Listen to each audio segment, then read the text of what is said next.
안녕하세요. 건강 365 아나운서 최인경입니다. 증상은 비슷할 수 있지만 원인부터 치료까지 전혀 다른 질환이 류마티스 관절염과 퇴행성 관절염입니다. 어떤 차이가 있는 걸까요? 질환을 혼동하는 이유가 뭘까요? 관절의 침범 부위나 특징적인 증상이나 치료가 다르기 때문에 진단이 중요한데요. 류마티스 관절염과 퇴행성 관절염의 차이, 특징, 특히 자가 면역 질환으로 지적되는 류마티스 관절염의 치료는 어떻게 진행되는지 잠시 후에 알아봅니다. 그리고 오늘 약이 되는 약 이야기에서는 많이 사용하시는 지사제에 대해 살펴봅니다. 건강 365 조용필의 여행을 떠나요 듣고 시작하겠습니다. KBS 라디오 건강 365 함께하고 계십니다. 관절염에는 원인에 따라 여러 종류가 있습니다. 류마티스 관절염과 퇴행성 관절염은 관절염이라는 이름 때문인지 혼동하는 분들도 있는데요. 전혀 다른 질환인 만큼 잘 분별할 필요가 있습니다. 원인, 증상, 치료에 있어서도 다르게 진행되는 두 질환의 차이, 중앙대학교 병원 류마티스 내과 송정수 교수에게 도움 말씀 듣겠습니다. 교수님 안녕하세요. 예, 안녕하세요. 류마티스 관절염과 퇴행성 관절염은 전혀 다른 질환이죠? 예, 맞습니다. 네. 류마티스 관절염과 퇴행성 관절염은 관절염으로 증상이 비슷합니다. 네. 그렇지만 이 두 질병의 원인하고 병태 생리, 치료, 예후가 모두 전혀 다른 질환입니다. 네. 퇴행성 관절염은 관절 사이에서 쿠션 역할을 하는 연골이 닳아서 생기는 물리적인 질환이고요. 네. 류마티스 관절염은 관절을 감싸고 있는 윤활막에 불이 나갖고 관절을 태워버리는 그런 화학적인 질환입니다. 증상은 비슷해도 원인도 다르고 진행도 다르고 치료도 다르고 예후도 완전히 다른 그런 질환입니다. 네. 원인부터 증상도 그렇고요. 여러 면에서 다르다라고 말씀하셨는데요. 그중 가장 큰 차이가 뭘까요? 류마티스 관절염하고 퇴행성 관절염의 가장 큰 차이는 치료하고 예후입니다. 네. 류마티스 관절염은 면역 시스템이 잘못돼서 나타나는 그런 대표적인 자가 면역 질환이기 때문에 네. 면역 억제제나 항류마티스 약제를 사용해야 치료가 되고 네. 또 반대로 퇴행성 관절염은 관절에 노화가 생겨서 연골이 마모가 되는 것이 주 원인이기 때문에 네. 연골 보호제를 사용하고 또 체중을 줄여야 그 치료가 됩니다. 그리고 류마티스 관절염은 관절만 아픈 게 아니라 네. 전신의 장기를 침범을 해서 생명을 위협하는 그런 위험한 질병인데 반해서 퇴행성 관절염은 전신 침범은 거의 없고요. 네. 또 관절만 침범하기 때문에 류마티스 관절염에 비해서 비교적 안전한 질병입니다. 그러니까 자가 면역의 문제인지 연골 손상 때문인지가 진단에 중요하네요. 예, 맞습니다. 정확하게 말씀해 주셨고요. 예. 그래서 면역 기능에 문제가 없는지 피 속에 자가항체인 류마티스인자나 항CCP와 같은 그런 자가항체가 존재하는지를 확인해서 류마티스 관절염을 진단하고요. 네. 또 퇴행성 관절염은 연골이 닳았는지 또 뼈의 퇴행성 손상이 진행됐는지를 확인을 해갖고 네. 퇴행성 관절염을 진단합니다. 통증을 유발하는 건 공통적인가요? 증상에 예. 차이도 있지 않을까 싶은데요. 예.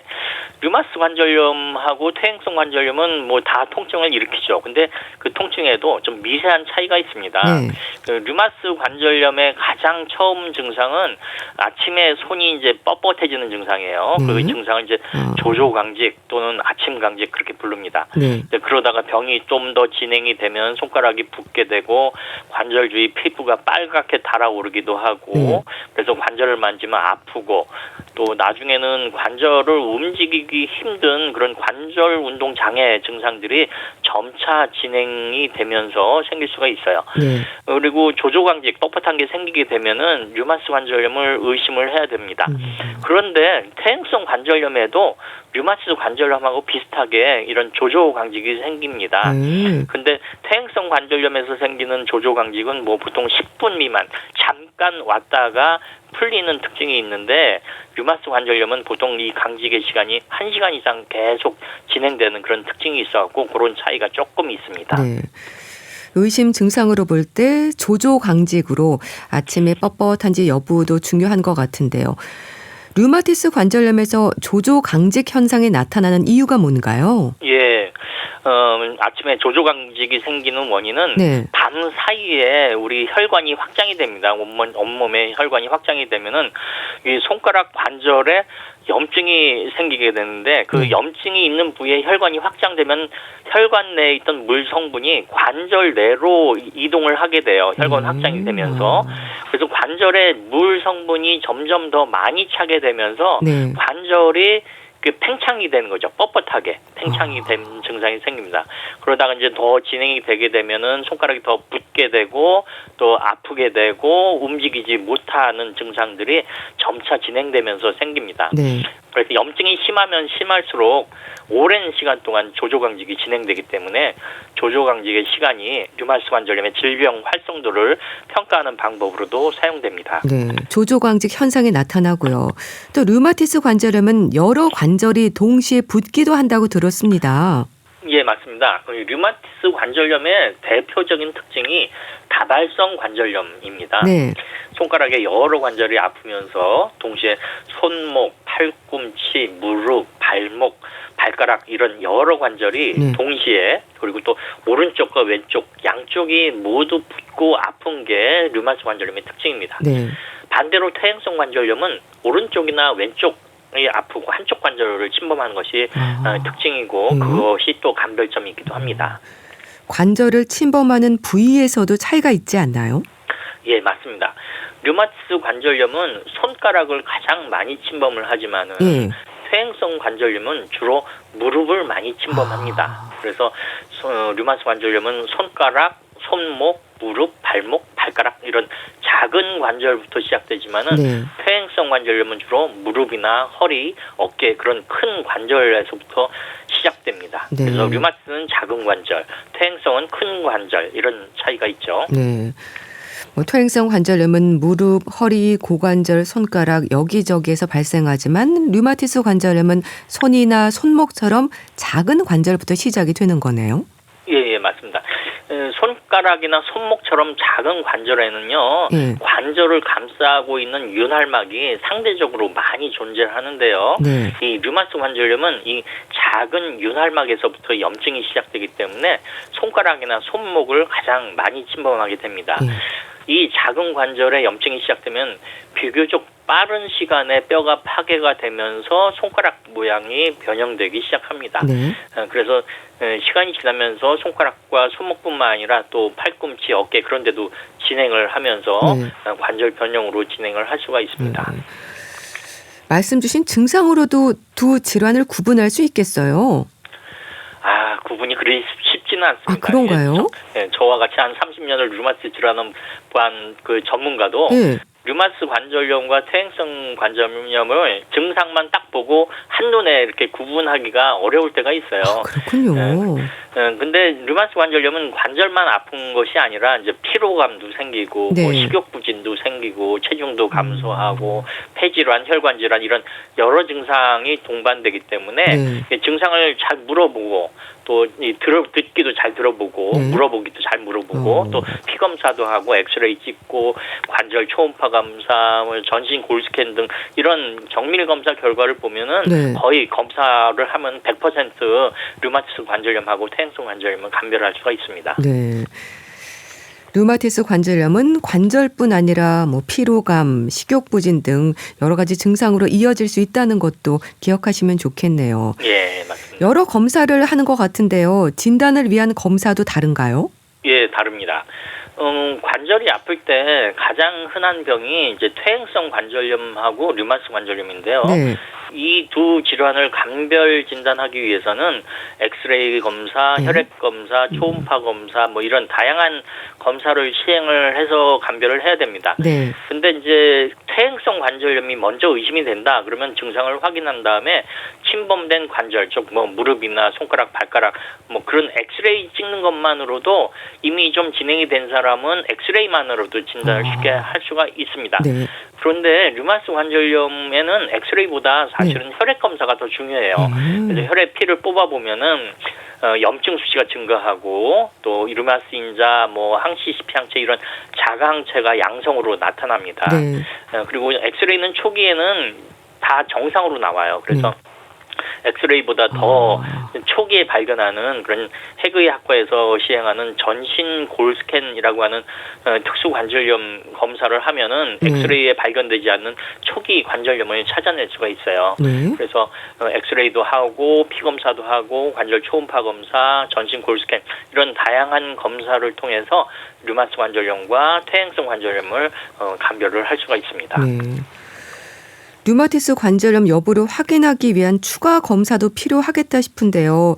뭐 혈액 검사가 중요하다고 하셨지만 혈액 검사만으로 확진은 어려운 거죠? 그렇죠. 혈액 검사만으로는 할 수는 없습니다. 특히 이제 류마티스 인자라고 하는 거는 저 1940년대에 개발된 건데 멀쩡한 사람에게도 양성으로 나올 수가 있거든요. 그래서 염증성 관절염에 명확한 증상이 있어야 되고 또 엑스레이, 관절 초음파 검사, 전신 골스캔 을 통해서 뭐 어느 부위를 침범했는지 그리고 침범된 관절의 개수가 얼마인지를 확인을 해서 류마티스 관절염으로 확인을 할 수가 있습니다. 류마티스 관절염의 발생률이랄까요? 우리나라의 경우 어느 정도인가요? 류마티스 관절염은 우리나라에서 뭐 그리 흔한 질병은 아닙니다. 근데 또 그리 드문 질병도 아니에요.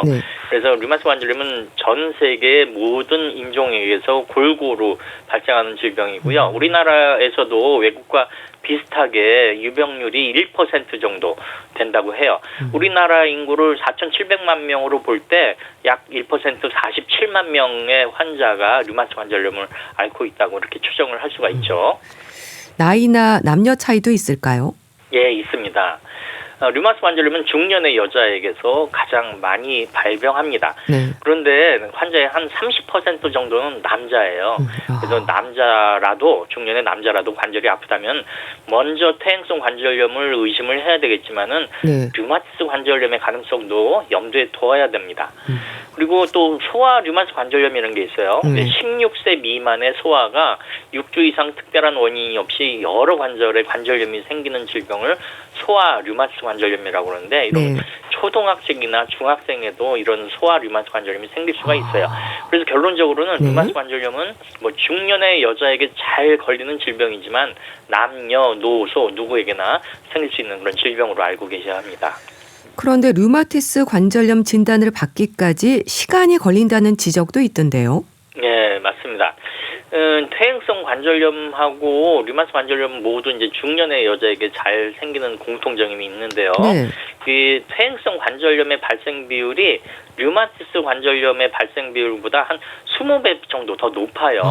그래서 대부분은 이제 관절이 아프다 그러면 엑스레이만 찍고 이게 퇴행성 관절염이다 그렇게 생각을 하고 경과를 관찰하거나 뭐 연골 보호제만 주고 있거나 그러다가 이게 치료가 점점 때가 늦어지게 돼요. 그래서 퇴행성 관절염을 치료하다가 때를 놓치면서 류마티스 관절염의 진단이 늦어지는 경우가 종종 있습니다. 진단이 늦어지는 게 뭐 전조 증상으로 볼 수 있는 증상들이 관절과는 상관없는 증상이기도 하고 또 퇴행성 관절염으로 짐작하는 분들도 많으신 거군요. 그렇죠. 뭐 피로감이라든지 불면증, 근육통 그런 전신 증상들은 관절염과 상관없이 발생된 증상이라고 생각을 그렇겠네요. 하면서 이게 류마티스 관절염은 아니라고 생각하는 사람이 많습니다. 그리고 또 통계적으로도 류마티스 관절염에 걸리는 환자분 수가 상대적으로 적기 때문에 뭐 환자도 그렇고 의사도 그렇고 류마티스 관절염을 먼저 생각하는 분들이 적고 대부분 먼저 퇴행성 관절염을 의심하는 경우가 많기 때문에 그렇습니다. 류마티스 관절염도 초기에 치료를 시작할수록 효과가 큰 거죠? 그렇죠.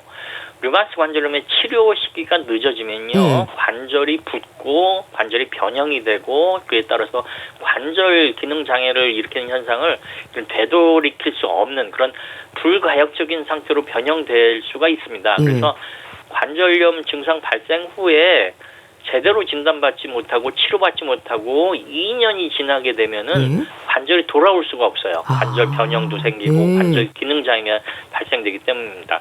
그래서 가능하면 발병 후에 1년 이내, 2년이 아니고 1년 이내, 또 더 가능하면 발병 후 6개월 이내, 또 증상이 생긴 후 가능한 하루라도 빨리 진단되고 빨리 치료가 되면 될수록 치료 효과가 크고 또 관절 변형을 예방할 수가 있고 또 다양한 전신 합병증 발생도 예방을 할 수가 있습니다. 네.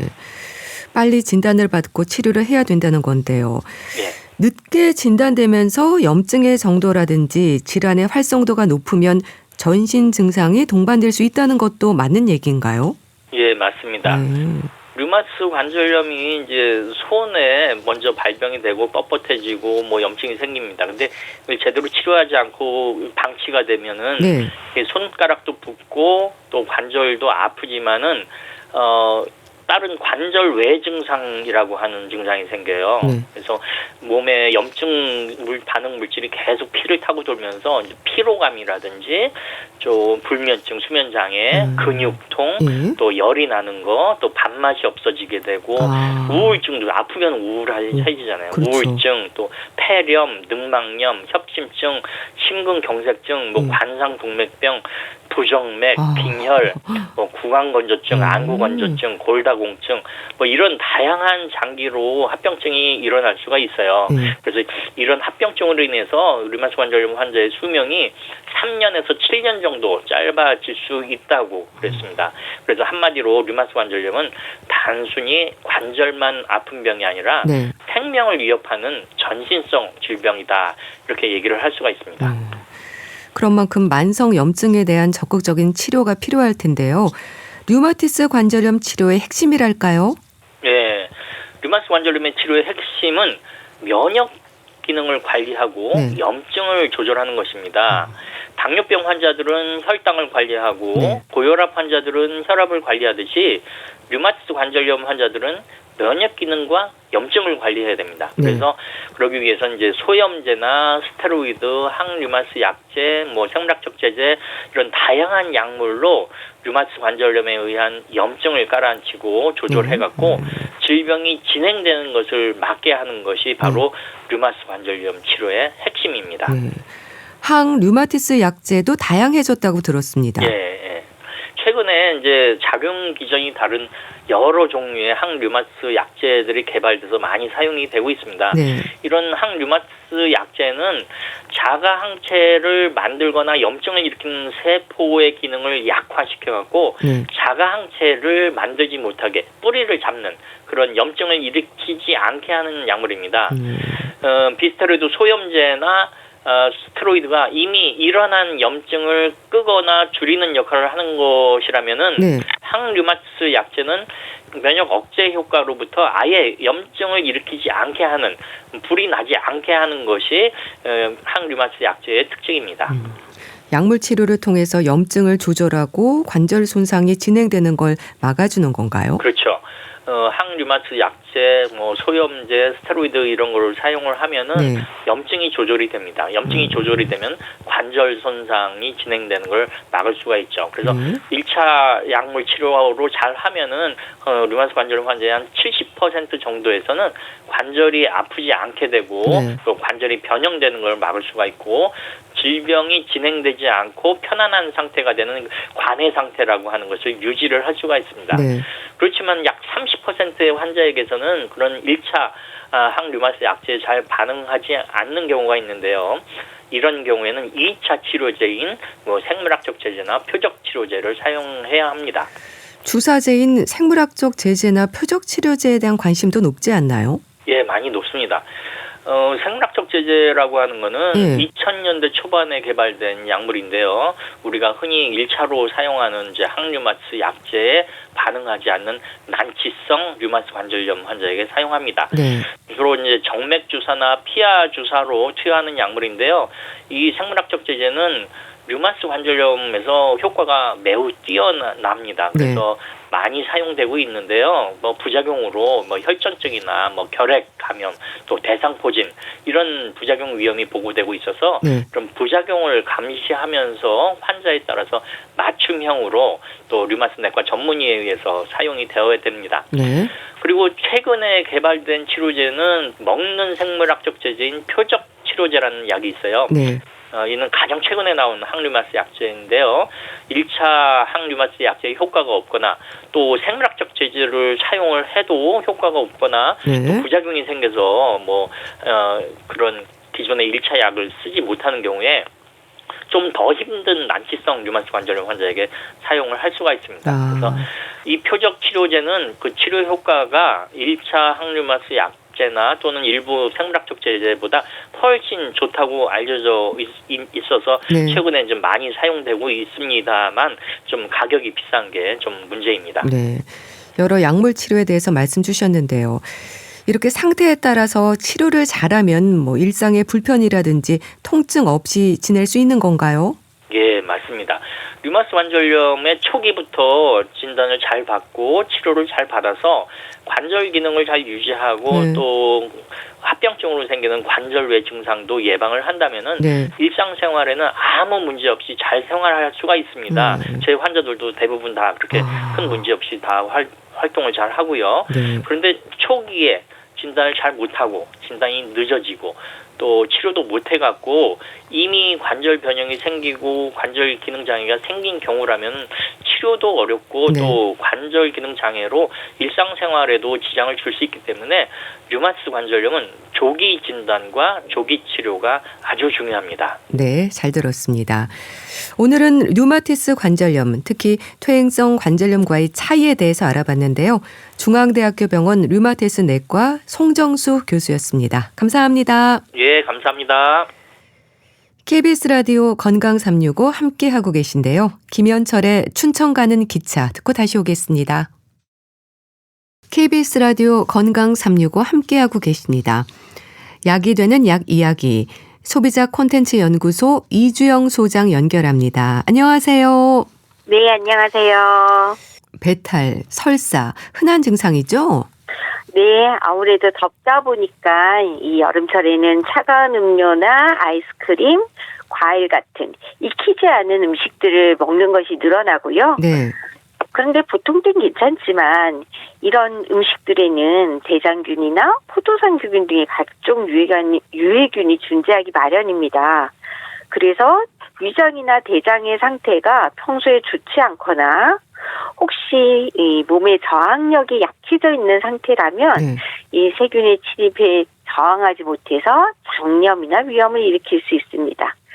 특히 찬 음식을 과도하게 먹게 되면요. 배탈은 물론 심하면 위경련까지 일으킬 수 있기 때문에 여름철에 찬 음식 특히 주의하셔야 되겠습니다. 여행에서 흔히 물갈이라고 하잖아요. 여행지에서 설사하는 경우도 많지 않나요? 예, 보통 때는 괜찮은데 여행만 가면 배탈이 난다는 분들 있으시죠? 그러니까요. 네, 이 물갈이는 여행에서 배탈 나는 것을 이제 보통 얘기하는데요.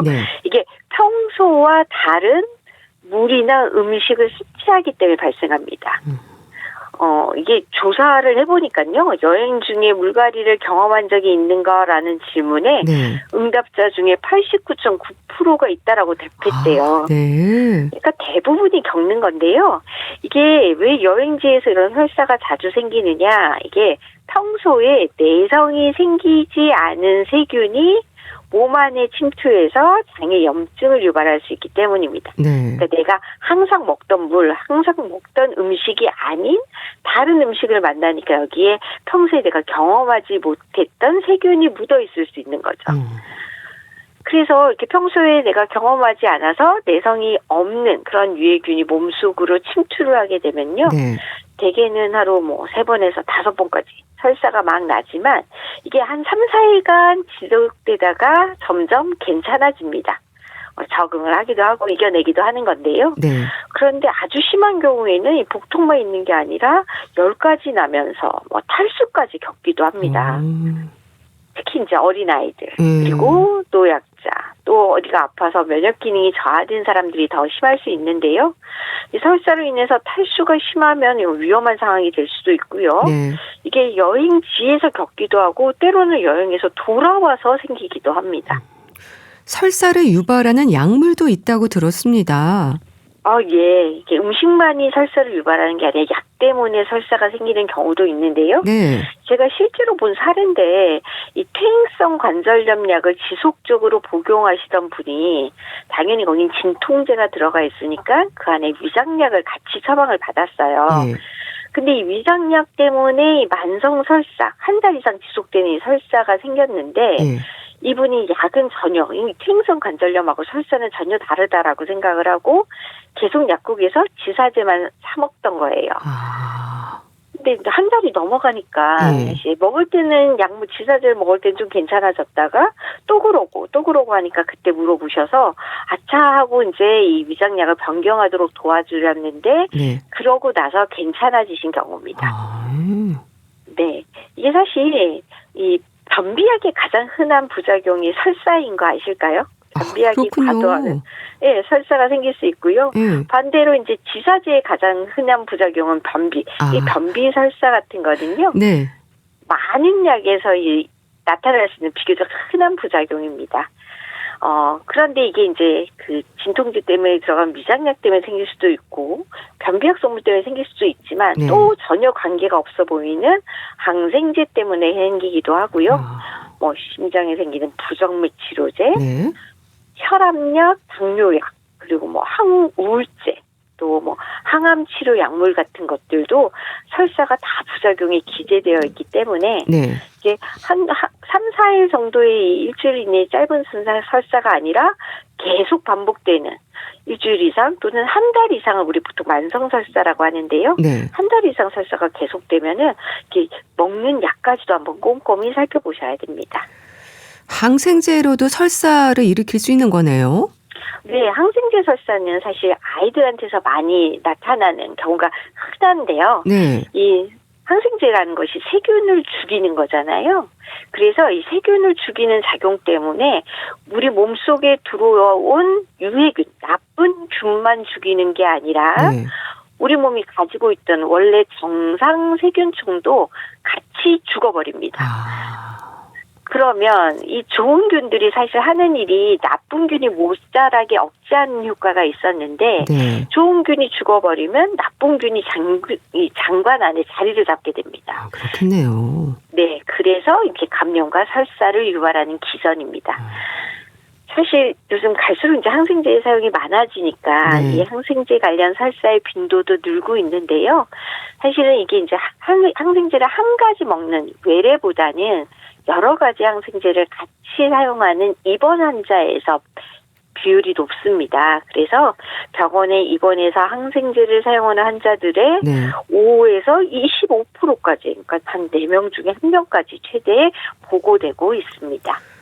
하지만 그렇게 항생제 사용으로 설사가 생겼다고 해서요. 무조건 약을 끊는 건 더 위험할 수 있지 않을까요? 설사보다 감염 치료가 더 중요하잖아요.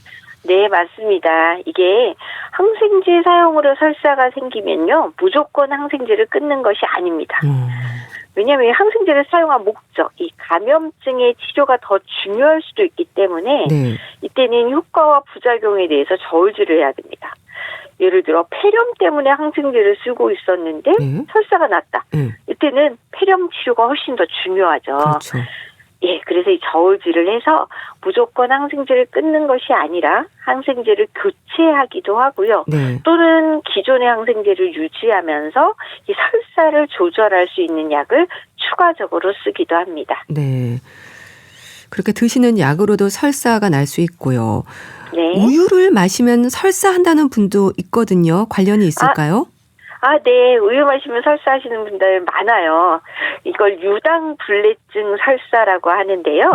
이게 우유를 안 먹었는데 약을 먹고도 설사가 난다라고 하는 경우에 이 유당불내증도 한번 의심을 해봐야 되는데요.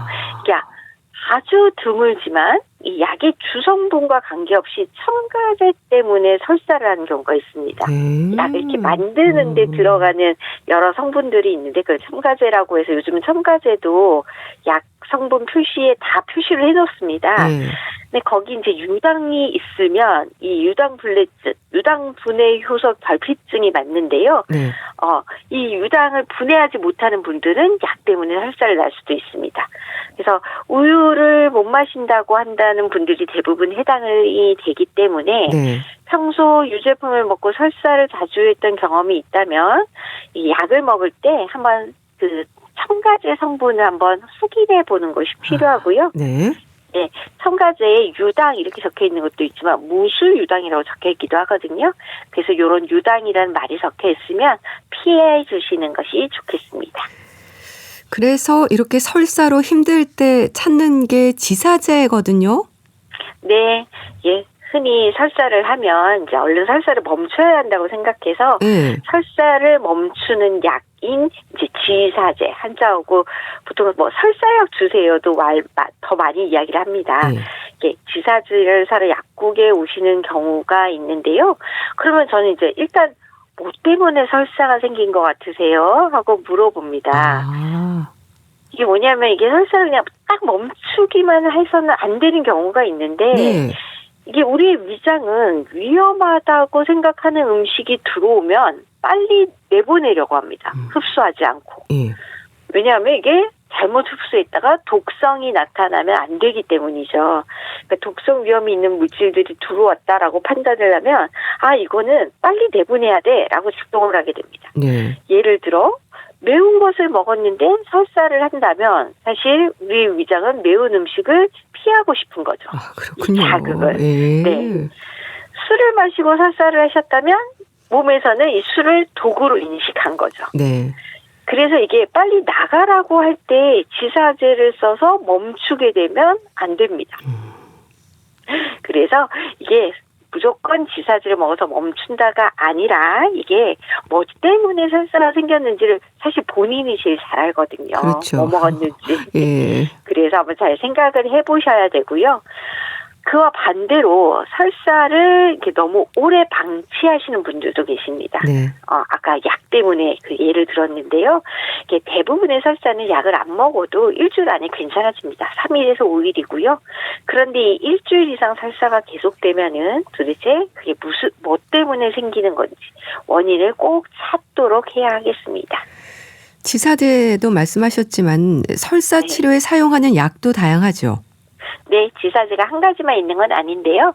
가장 대표적인 약이 로페라마이드 성분의 약입니다. 장운동을 억제하는 기전이고요. 이게 약국에서 일반약으로 살 수가 있기 때문에 가장 약국에서 주는 지사제 중에 강력한 지사제인데요. 이게 장에서 음식물이 지나가는 시간을 길게 하면, 그러니까 장운동을 좀 덜하게 되면 대변에 점성과 농도가 진해집니다. 그리고 수분은 감소됩니다. 수분을 자꾸 빨아들이니까 좀 딱딱해지는 거죠. 그러면 변의 물기가 줄어들면서 설사가 먹게 되는 원리이고요. 그래서 급성, 만성 설사의 증상을 완화하는 데 사용합니다. 보통 바깥에 급만성 설사라고 적혀 있습니다.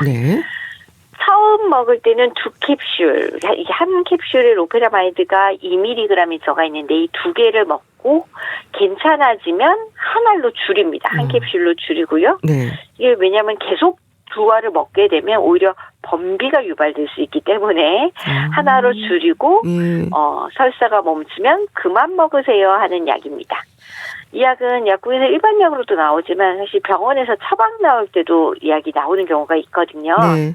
지사제가 필요할 때 나오는데 이때 처방이 나올 때도 약을 다 합쳐서 포장하지 않고 따로 주세요라고 표시가 됩니다. 왜냐하면 증상이 나아지면 멈추어야 되기 때문에 같이 들어가면 멈출 수가 없잖아요. 그래서 자기의 증상이 완화되는 거에 따라서 조절하는 약이 되겠습니다. 물약 형태로 나와 있는 것도 있죠? 네, 현타액 물약으로 빨아먹는 약인데요. 보통 앞에 복통 설사라고 적혀 있습니다. 디옥타헤드랄 스맥타이트라는 성분인데요. 이게 수렴 흡착제라고 하는데 장내 이제 독성 물질이나 세균 또는 과도한 수분을 흡착합니다. 네. 쭉 그러니까 스폰지를 상상하시면 되는데요. 스폰지처럼 흡수를 해서 장 밖으로 빠르게 배출시킴으로써 설사를 멈추게 하는 기전을 가지고 있습니다. 네. 근데 이 약은 이렇게 스폰지처럼 닦아서 내려가기 때문에 몸 안으로 흡수가 되지 않아서 되게 안전합니다. 그래서 어린이들에게 많이 사용하는 약이고요. 네. 어린이 설사에 가장 많이 처방이 되는 약입니다. 안전하고 효과 좋아서 역류와 설사에 많이 처방이 되긴 하는데 네. 다만 조건이 있습니다. 2세 미만의 소아와 인부 수유부에는 사용 금지입니다. 이게 이제 성분에서 많이 썼을 때 이 납성분이 약간 나오는 그런 상황이 있었기 때문에 좀 더 안전하게 쓰기 위해서 2세 미만과 임신 수유부는 사용 못하도록 되어 있고 그 이상의 사실은 이제 어린이들이 많이 처방을 받아오는 약입니다. 지사제를 복용할 때 꼭 기억해야 할 부분이 있을까요? 네. 일단은 제가 몇 번 강조드렸지만 증상이 사라지면 복용을 중단하는. 그러니까 이게 우리가 그만 먹어야 되는 약과 그만 먹지 않고 끝까지 먹어야 되는 약이 있는데 네. 이 약은 설사가 멈추면은 그만 먹어야 되는 약이다라는 지사제를 알아두시면 좋겠고요. 네. 그리고 설사는 질병이 아니라 증상이기 때문에 이게 지사제를 계속 먹지 마시고 증상이 호전되지 않으면 다른 질병이 원인일 수 있기 때문에 그때는 병원 진료를 받아서 원인을 꼭 찾도록 하셔야 되겠고요. 네. 그리고 지사제 먹을 때는 이 충분한 수분 섭취와 음식 조절이 반드시 동행되어야 됩니다. 이게 수분 보충을 꼭 해주셔야 되는데 탈수를 막아야 하기 때문입니다. 이 설사 완화가 아니라 이 수분의 균형을 찾으려는 시도를 꼭 하셔야 되고요. 네. 가정에서 할 수 있는 방법은 보리차를 수시로 마시는 것 또는 그 병원에서는 심각한 경우에 경구 수액제를 처방하기도 하고 전해식 용액을 만들 수 있는 이 가루약을 처방하기도 합니다. 네. 어떤 식으로든 이 수분을 반드시 보충해 주셔야 되고 주의할 음식들, 익히지 않은 과일들, 자극적인 음식들, 찬 음식들 이런 것들은 좀 피하시고 전에 먹어본 경험이 충분한 음식으로 이 설사 날 때는 시기를 조절해 주시는 것이 좋겠습니다. 네. 보리차와 이온 음료도 괜찮을까요? 네. 이온 음료 많이 드시는데요. 집에 보리차도 괜찮으시고 이온 음료도 괜찮은데 다만 이온 음료를 차게 드시면 더 자극이 될 수 있고요. 네. 그리고 이온 음료수 중에 너무 단 것들이 있습니다. 너무 단 것들은 또 당을 올릴 수 있기 때문에 당뇨가 있거나 하실 때는 조금 조절해서 이온 음료를 또 너무 많이 드시는 분들도 있으시거든요. 네. 그러지 않도록 하시는 것이 좋겠습니다. 네. 지사제 복용을 너무 경계하는 분들도 있는데요. 어떤 말씀 주실까요?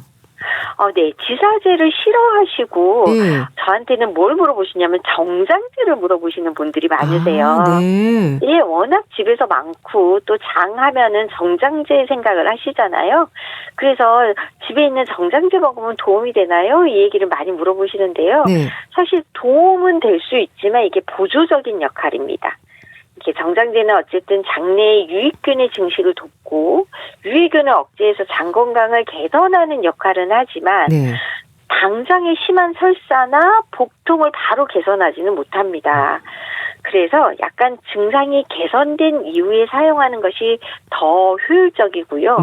또 집에 정장제가 있다 보면 이게 장에 문제가 생기면 이걸 일단 많이 먹어보려는 노력들을 하시는데 일단 증상이 심하거나 고열이나 심한 탈수가 있다라면은 집에 있는 정장제에 의존하지 마시고 병원을 방문해서 진료를 받는 것이 좋고요. 프로바이오틱스 등으로 이름이 많은데 여러 가지 이름들 여러 가지 제품들이 있기 때문에 사실 약국에서 파는 일반 의약품으로의 그 지사제에도 이 정장제가 복합되어 있는 성분도 있습니다. 그래서 다양한 선택지가 있기 때문에 심하면 병원을 가시고 심하지 않더라도 약국에서 한번 문의를 해보시는 것이 좋을 것 같습니다. 네. 오늘 약이 되는 약 이야기에서는 지사제에 대해서 알아봤는데요. 약사이신 소비자 콘텐츠 연구소 이주영 소장과 함께했습니다. 감사합니다. 네, 고맙습니다. 러브홀릭의 놀러와 보내드리면서 인사드릴게요. 오늘 방송은 KBS 콩 유튜브 채널로도 다시 들으실 수 있습니다. 건강365 아나운서 최인경이었습니다. 고맙습니다.